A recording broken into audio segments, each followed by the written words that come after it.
I'm Maria Menounos, and you're tuned in to AfterBuzz TV, the ESPN of TV talk. Now, let the buzz begin. Hello, everyone, and welcome back to the Hunters AfterBuzz TV After Show. I am your host, Kevin Allen, and I am joined by my new friend, Miss Haley Graves. Hey everyone, excited to be here. I was a little late on the Hunters train, but I am obsessed and I am ready to talk about this amazing show. It's okay. You're not late to the train. We held the door for you because I'm thrilled to have you here joining this conversation because, this has been a really exciting show, as you know, and as our fans know. And this episode, a lot of stuff came into fruition. A lot of things that I would expect to happen at the end of the season of people catching other people happened here in episode 7. So we're going to talk about them catching the ghost. We're going to talk about Millie catching Myers. And we're going to talk about Travis catching the subway. But before we get into all of these things, I just want to get your initial opinion since you're brand new to our program, Haley. What'd you think of this episode? For me, this show has blown my mind at every twist and turn. I have been completely captivated the whole time watching it. This episode was really the first episode that my jaw just completely dropped on multiple instances. I was blown away by all the storylines, and I was also really sad this episode because of everything that happened with Murray. And that really, it got me. Like at the end of that episode when they were on the subway, I never expected that. Like I can't even get the words out because it threw me through a loop. Our first major character death. And I didn't see that one coming. Yeah, I am absolutely right there with you. And I too am in denial about it so much. I'm going to save that conversation for the end when I have to, in terms of it. But we'll start with something a lot nicer. This episode started with a fairy tale. Yes. And I love this show's when it gets to be fun and creative and use television format in a way to be to like tell us kind of a story within a story and make it really entertaining and just go all out with it. Usually it's like this Tarantino style kind of B-movie thing or a game show or something real cheesy. But this one was like a beautifully illustrated fairy tale that just captured the last moments of the war, but in a, I guess we'll call it a child-friendly perspective. Yeah. For me, like I have really enjoyed those kind of interludes of this show, especially because the topics in the time period, it's very heavy. There's a lot of heavy stuff that's discussed, that's brought up, that we're reminded about, that have happened in our history. And these moments, though, how they've interwoven these kind of side little stories or side little scenes, like how you were saying with the game show or with separate little TV shows or funny commercials. I've really enjoyed that aspect of it, and how you said this one was just kind of a beautiful way that they alluded to the end of the war and told us that the war was over and now we're going to be moving past it. Yeah, and in a way it kind of captures the feeling Ruth must have had, not so much a one of tranquility and of sing-songy lovey-dovey kind of peace, but just that like almost magical sense of change and goodness that I can imagine comparatively must seem a little bit fantastic.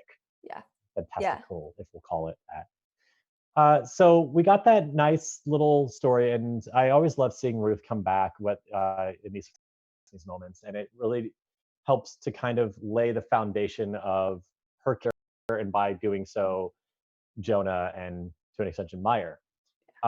So Jonah is now part of this team, like fully officially.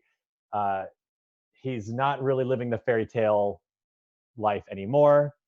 He's in the muck, in the trenches with, in this case, Lonny and Joe, and they are tracking down the ghost. We first pop by the VA meeting. Yep.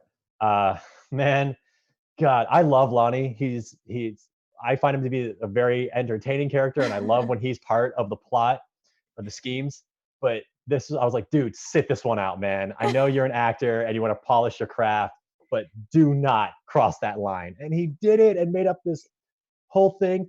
No, he didn't even make it up. He stole it from a movie and just thought he could like pull the wool over on these veterans' lives.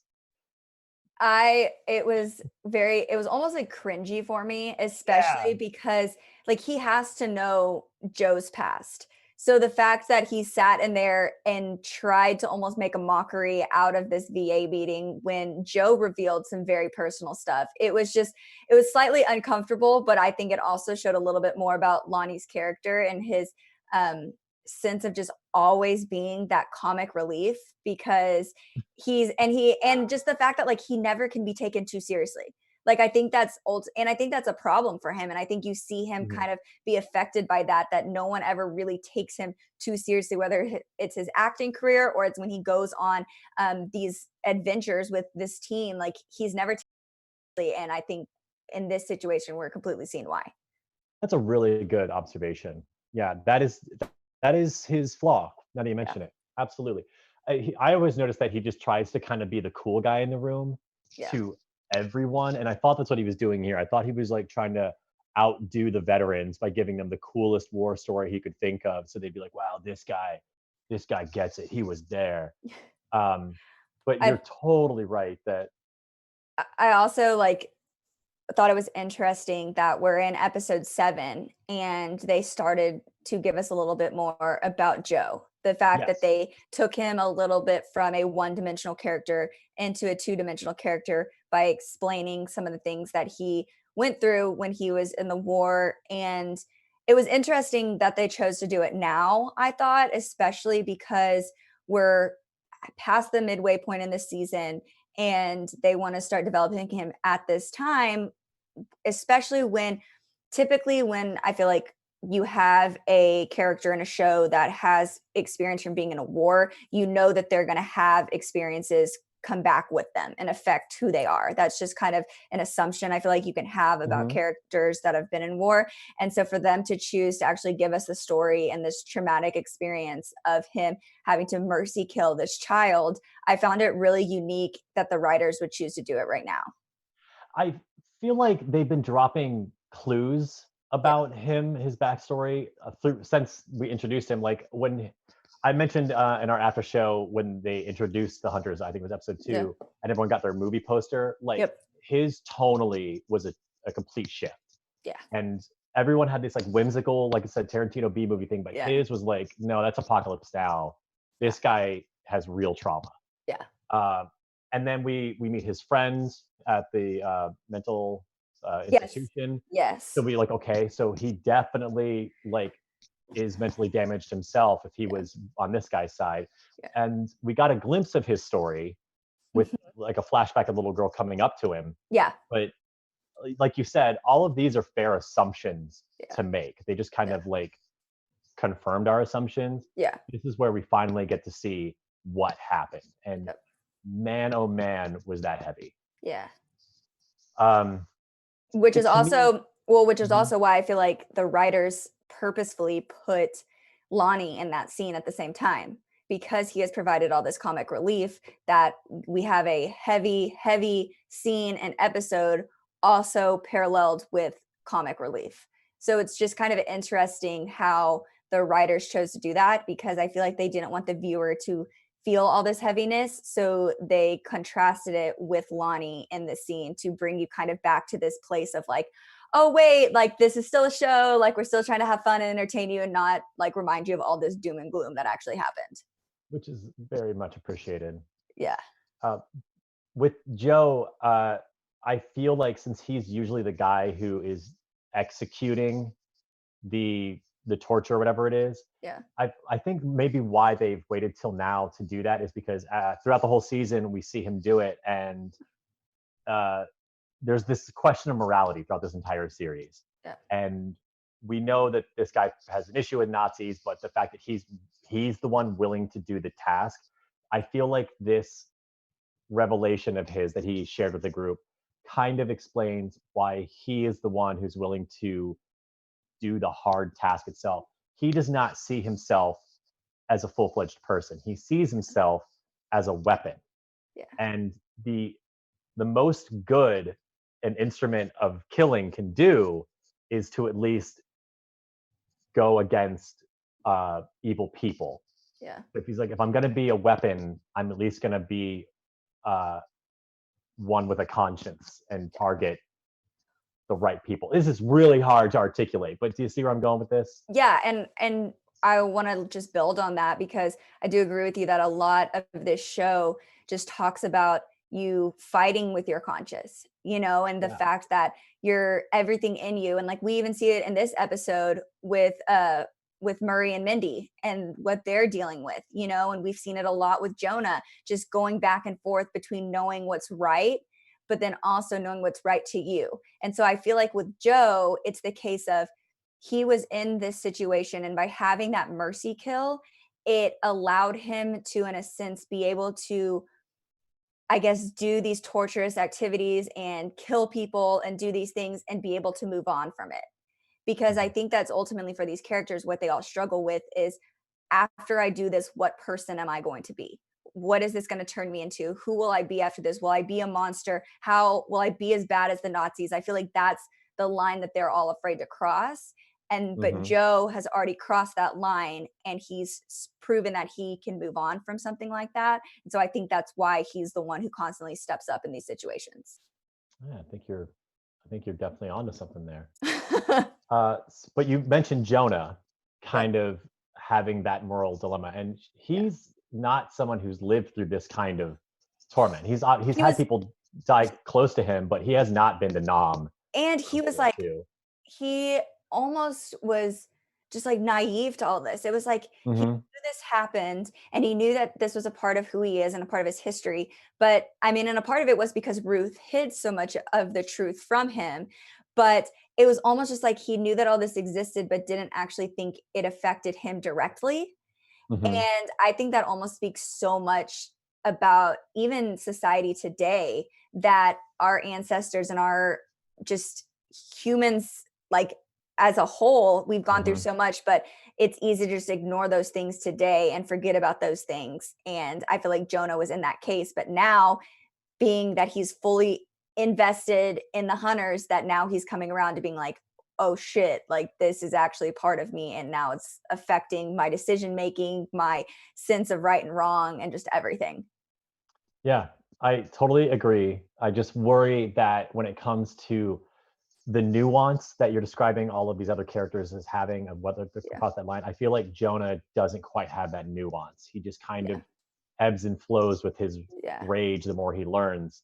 And we get to see that in a glimpse when he, Joe, and Lonnie continue on their quest and find the ghost who has been hooked up to a life support machine. So like, is killing him even worth it? How do we even, like, we can't do the whole justice trial ceremony with him. But then when his caretaker, Una, and her child walk in on them, like, Jonah just goes right into it. Like, he doesn't take him out, but he pulls a gun on him, and I thought he might. I almost feel like, in a sense, like in that scene specifically, I knew that he wasn't going to hurt them. I think it's almost a sense that he likes having that power over someone and being able to instill fear in another person. Because I feel like he's also been in situations that he's been on the reverse side of that. And so, in like, maybe he's like projecting that that's how he wants to make them feel in that situation. Cause that's how I felt. Like, I felt like he was just trying to scare them and threaten them, and almost like buy time for Lonnie and Joe to get there, because it was like, bruh, you're not about to shoot these people. We all know that you're not going to do that. So like, why are you fronting? But then I don't know. It was very interesting that he kind of has been talking a big game up to this point, and then didn't do anything about it. That's his tactic, if anything, is kind of stall until the more experienced people come along. Yeah, exactly. But you're right. That's his whole bag, is he's just trying to match the fear that they've been instilling in him and just throw it right back. That's his way of punishing them so far. Yeah. Oh man. Oh my God. What a great observation. Haley, I'm so glad you're here. All right. Well, on that note, I want to hear your opinions now. I just want to switch the storylines here. They're not the only people who caught up with their target. Millie has now officially caught up with Murray. She goes into what used to be the Ark. She finds evidence that had been burned. She's kind of got a lot of evidence to arrest him, and obviously does. Brings him back to the station, and then it becomes this weird kind of like they both have information regarding this Nazi plot that they're not willing to share at the moment. And so they're both kind of pleading ignorant on it. Yeah. What I found the most interesting about this was the fact that, oh gosh, I'm forgetting his name, but her her captain, her supervisor. So he like the fact that he kind of, I can't figure out where he sits on as far as like, I get hints of him believing her, and then I get hints of him knowing more than he should. And I'm really trying to decide like where he actually is on the spectrum of believing in all this Nazi stuff. And so I found it interesting that he basically told her, and almost in the same regard, questioned her morality and her sense of right and wrong by telling her to essentially bend the rules to go get this warrant, to go get this man. Like that was what I almost found more interesting, was that we see Millie kind of put the job above everything else, and her desire to get Meyer above everything else. And she was even willing to break some rules to make that happen. Yeah, because she keeps saying that it's all about that someone has been murdered. And yeah, it's a Nazi, but she arrests him for the murder of God, what was his name? Heinz, I don't know. Something very true. Heinz Richter. Yeah. Yeah, and so that's what she's there, is she just is trying to book the guy who murdered this man and stop any more murders from happening. But she's coming at it with the same fervor that all these hunters have about taking out an entire like secret Nazi organization that is corrupting all of America at every institution. Like, so the level of severity in which she is pursuing Meyer does seem a bit much.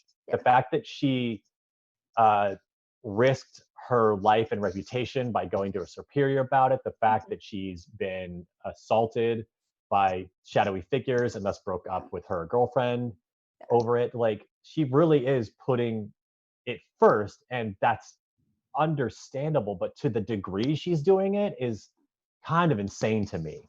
It's almost making me question her true intentions. It's like, are you trying to uphold the law and go after this man strictly because you have proof that he has murdered another human that is against the law, and that is why you're going after him?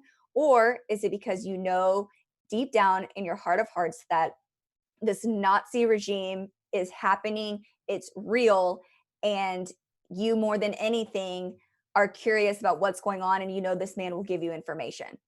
And that's where I think she actually sits, and I think that's where her intentions lied as far as arresting him go, because that's, to me, like, she didn't give him an opportunity to say anything in front of any other officers. You know, she just went in, and that, like, she didn't even really find anything because they never showed us. I thought it was interesting that they had the scene where she specifically walked to the back of the Ark. She made a comment about it being a recent fire, in which Meyer had a very clever and witty response. And then she kind of was shuffling through some things, and I was like, oh, they're about to show us like what she saw that is definitive proof that he killed Heinz Richter. And instead they don't show us anything. She just turns around and arrests him. So to me, that showed like her desperation at this point for wanting to know what he knew rather than actually arresting him for murder and what he did. I just don't understand why she couldn't come at it a different way. Like, just she's been having secret meetings on the side, you know, with all these people in this investigation, and then she could do that with Meyer. But to bring him downtown to do it, like where there's just going to be more cops or untrustworthy people sniffing around, like for all she knows, it's a more dangerous place to have this conversation. But nonetheless, she does open up about Project Paperclip and tries to get some Operation Paperclip, and tries to get some information from him regarding this Nazi plot. And he happily obliges, just in the hopes that she'll let him go and he can go spoil this plot that he knows is about to happen. I also find it interesting, just Mhm. given the time period, like this is the 70s. There's obviously a lot of injustice, even for African Americans at the time. The Mhm. fact that they have made her be the fact that like she is a lesbian in the show, you know, she has all these life choices, and just the way that she is, even it's interesting to me that she's going after the guy that has also had so many like unjust actions happen to him, you know, like Yeah. rather than trying to find one of these Nazis and get information from a Nazi, she's going to the person that is actually standing up for their people. And you know, like it just like Yeah. that's just, it's really interesting that they're doing that and doing it that way and giving her character the storylines that she has. And because it's almost reflective of Meyer, yet she's going after him and what he's doing. And you know what I'm saying? Like it's Yeah. just it's interesting that they chose to make her have all of those layers and go after the person that's most similar to her. Yeah, because she's got just as much to lose in this fight against the Nazis Yeah. as Meyer does. Uh, so you as the audience wonder, like, why would you work against him? He's, Yes. you know, the enemy of your enemy is your friend, kind of thing. Yep. But it's this scene. What's I think what's interesting about it, what I love about this, is it's depicting the debate between like ethics and law, you Yeah. know, morality versus god, virtue. It's Yeah. escaping me, but it's two different ideologies about Yeah. what is good, what is the Yeah. nature of good and good behavior at the extremist level Yeah. possible. And that's what the argument is you broke the law, you are killing people, that is bad. Well, what's really bad is letting other people kill people, Yeah. you know. And so where do you draw the line as to what is, for lack of a better word, acceptable? Well, and we even like we can see it, and like kudos to the actress because you can see it in her face in this scene that she is really really struggling, you know, and not like struggling as in she's having a hard time with this, but just mentally struggling with making this decision of holy ish, I am believing everything this man is saying. Now, am I going to step over this line and really go all into listening to him and helping him take down these Nazis? Or do I need to stay back on my lawful side of the line, ignore everything he's telling me, and just book this man for the murder that he's committed? Yeah. Jerica Hinton, by the way. Okay, thank you. Yeah, she the whole time I feel like this each episode goes, she knows that she's in this gray area of Yeah. morality, and she's been struggling with that. But what's always superseded is, this is the task I am charged with. This is what I do. So I'm gonna do my job. But now that she's done it, now that she has caught him, and the fulfillment of her job is in the palm of her hand, it's like you now or never, you really have to decide Yeah. this struggle you've been kind of going over, you got to just pick it, you Yep. know, what's it going to Yep. be. Yeah, and she absolutely captured it And wonderfully. of course, her superior is lurking, watching this whole thing. And you know what I mean? Like, I feel like he for sure 100% is involved at this point, because I don't think he would be keeping such a close eye on this case and what she's doing and how she's interrogating this man and everything that's going on with it. And the fact that he almost directly has a hand in it now if he wasn't involved somehow. Well, to to be fair, I guess, not that I've ever been in this position, but I can only imagine, and I'm just going off of his reaction Yeah. when she broke the information to him, Yeah. that this is such a big deal. Like, if anything goes wrong, they're dead. Yeah. So I would want to keep an eye on it too. Like, Yeah. I as much as I trust her to do the right thing and to handle the job well, you'd still want to be there as support and backup, and just to, Yeah. like, if things get, because Meyer Offerman's a tricky fellow, so if Yeah. things go a little awry, you know, he can be there to help smooth things over, or at least assess what to do next. And I So could I also, understand it. I guess, Hmm. and I could also see him, because think about it. If Hmm. he, if Meyer Offerman gives some incredibly valuable information towards all of this, then technically her supervisor can take all the credit for all of this. He can go to the powers that be, present them with all of this, and then he can get all of the recognition, which this happened a lot in society then, that he could just get all the recognition for all the work that Millie had been doing. Oh yeah, no, that's totally plausible. Yeah. And I was gonna say, as much as I think he's doing the right thing by being there, like that's where he should be. Yeah. I wouldn't trust him either, only because God only knows at this point. Like I wouldn't trust anybody. Yeah. This is heavy stuff. And it's just, I mean, this is like Captain America Hydra kind of nonsense. And facts here in America. So as much as things are kind of going, I don't want to say well for the Hunters, like things are definitely moving forward. Meyer is caught by Millie, but he's not like locked up yet, you know? And as soon as things go to hell, as they do later in the episode, that's like, you gotta vouch for, like, I was right, you know? Yeah, I warned you, and so who do you trust now? I worry about how the episode ended though with, and this is what we were avoiding about talking. Yeah. So we got Jonah and Murray and Lonny again pursuing Travis in the subway. Like this is the day that the code talked about. They know it's happening. There's 2 locations. So we've got the power plant, and everyone's confused as to why they're even there. And then we've got the guy with blood on his hands popping up at the subway. For initially, what were your thoughts just when they arrived to these 2 separate destinations?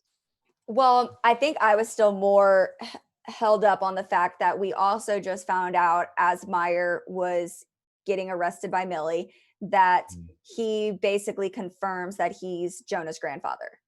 So I was honestly still held up by that. And then the conversation that Jonah was having with Murray in the subway, talking about Meyer and all of these things, and seeing Jonah's reaction, that I was just more like, okay, whatever's happening at the power plant, whatever. But like, oh my gosh, like my brain was trying to play catch up almost to like, wow, thank you for he's his grandfather. Yeah. Like it was just like, that's where like my head was just like sitting. And then obviously we have the scene where they see Travis, and then obviously we snap out of talking about the grandfather situation again, and then that's when they start pursuing Travis. And I, for what it's worth, I cannot stand Travis. His face, everything about him creeps me out. The fact that he sings when he murders people, it bothers me. What is that?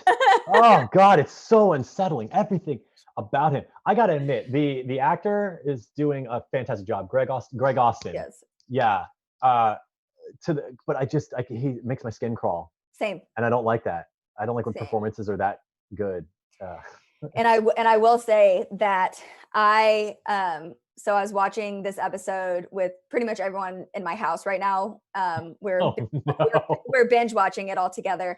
And I was the only one. I'm incredibly observant. And so I was the only one who noticed that when we have the whole subway situation, you know, when they're all on it, they've got Travis, he sits down, he has this red backpack. And then the next thing we see is Murray and Jonah almost celebrating that Lonny got off the subway and he's tracking down Travis. Like I was the only one who immediately was like, he doesn't have the backpack. Okay, like, you caught it. I caught it. I caught it too. Man, Yeah. So that whole scene, everything about what they were doing was like, again, not that I'm an international spy or anything, but they all stepped onto different cars. I was like, then you can't do anything. You've isolated him. You can't get to him to stop whatever plot he's doing. You know he's there to drop off a bomb. Yep. So he gets off and they're like, oh great, he's not gonna drop off the bomb. Of course he's gonna drop off the bomb. What do you think he got on and right back off for? Like he obviously didn't notice you because you guys were so far away from him. Yeah. So kudos to Lonny for pursuing him, as bad as an idea that kind of was, like going in alone. I would want to keep eyes on him as well. But the fact that nobody was on the car in the first place to retrieve the backpack, and that they didn't figure that out until way too late, I was a little put off. I'm like, guys, you're better than And like the writers really toyed with my emotions here, because so I was finally proud of Lonnie. I was like, yeah, way to step up, way to Mhm. do something courageous. Here's your shining moment that you get to be the hero. And instead Yeah. he follows this man into when we see the beginning of the blackout, and then he gets stabbed.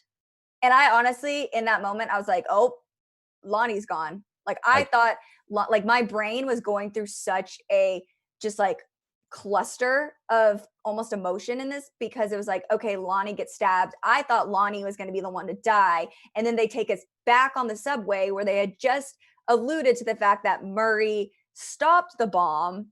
And so I was like, okay, Maria and Jonah are good. Oh shit, Lonnie just got stabbed. Like Lonnie's about to be dead. And then they take us back. And I was just like, literally, it felt like I was just doing this, like, holy shit, holy shit. yeah, I think I was right there with you. And my notes for this episode, I literally just wrote shit, Lonnie, shit. Yes. Uh, Yeah. I also wrote, this is why we have checkpoints, because just everything was going awry. And that was it. That was the last thing I wrote. I just couldn't keep my thoughts together at this point. So yeah, Yeah. I was right there with you. I still give Lonnie the points for pursuing him and trying Yeah. to tail him. Uh, He tries. We he can tried. definitely come to the conclusion that he tries. Yeah, and considering his usual forte is to just like throw his clout around Yeah. and try, like I said, try to be Mr. Cool Guy. Like this had nothing to do with his ego. Yeah. So he was just laser focused on getting it done, whatever it Yep. took. Yep. So I still give him all the props, and I too worry that he is dead. But so back on the subway, Yeah. um, I They didn't know what to really think. I had every confidence in Murray. I know he's a same. capable, brilliant man, and he was super calm and collected. I like that he made the choice to, regardless of how well he could handle the bomb, get Jonah to move everyone to the back of the subway, Mhm. just again as a failsafe.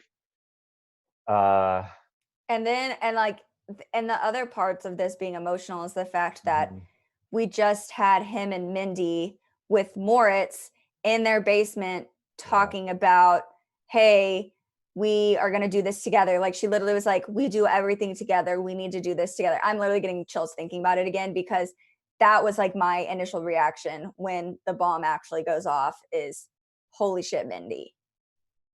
Murray has quickly become my favorite character just as a Yeah. viewer. He, something about him and his story is like cutting right through me.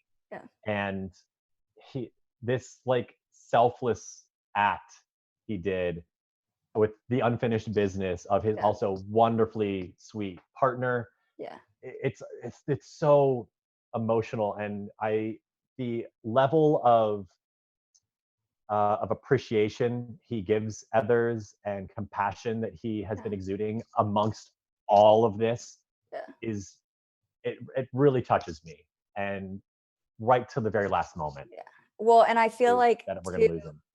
I feel like with him, I always like to see and figure out when I'm watching shows. I do this with all the after shows that I'm on, is I try and figure out breadcrumbs that writers are dropping for us. Mhm. And I feel like now looking back, one of the biggest breadcrumbs of all was at their daughter's wedding, when he finally says amen, and Mindy kind of looks at him and was like, did you just say that? And he like, kind of nods and chuckles. But that I feel like was more significant now, because we see that he almost kind of came to terms um with just everything, and that was like a big kind of issue Mhm. for them.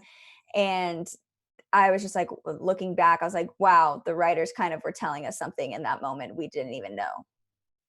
Yeah, yeah, it's a really good show. Yeah. And it's just, and just the fact that like my first thought, like I said, was about Mindy. And then my second thought was, oh my gosh, another person that Jonah has seen die in front of him.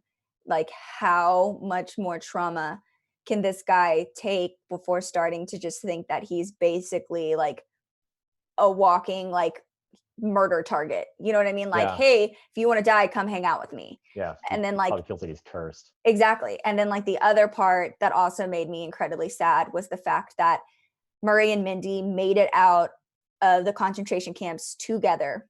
they built this life together. They had they have their daughter, all of this stuff. They finally have the murderer of their son that they can finally get justice for. And Murray ends up losing his life to a bomb that was created by Nazis. And Mindy loses Murray. Yeah. It sucks because they're the Markowitzes. It's Mindy and Murray. They're a single entity. Yep. I don't look forward to what's coming Yeah. in the next episodes because it's going to be some real hardship. But we here at AfterBuzz love to dish out predictions. So considering a lot of things that we really didn't get to dive into, that Biff now is kind of, Senator Simpson, he's on the run because someone's targeting him. It's killed his mother-in-law. Yes. Dottie. Dang yeah. Dottie. Yeah, Roxy's still kind of like not really part of the group at the moment. And now we're losing Murray. And of course, the bombs went off and Jonah wakes up in the middle of the blackout of 77. So where do you see this all going? Because I see it going to hell. Yeah, there's a lot to try and even mostly comprehend. Like right now, I feel like up until this point, I mean, the name of the show is The Hunters, and I feel like 100% that the ones that we know as the hunters have been the predators, and the Nazis have almost been the prey. That's how it's been at this point, up until this point. But now I almost feel the roles are reversed, and I feel like everyone is the prey at this point because the Nazis, through all these codes and through everything they've been trying to recreate, as far as we know, they've now succeeded. We don't know necessarily. I mean, and the other part that threw me through a loop was through the ghost. We figured out that it was some sort of biological weapon, but these were just bombs that went off. So because we see then that Katerina, she is she's very persistent with the man at the docks, with her cargo, that she's like adamant that she needs to get her ship through or get whatever cargo's off. And so I'm just sitting here curious as to like, is this about to be some virus that everyone is about to contract?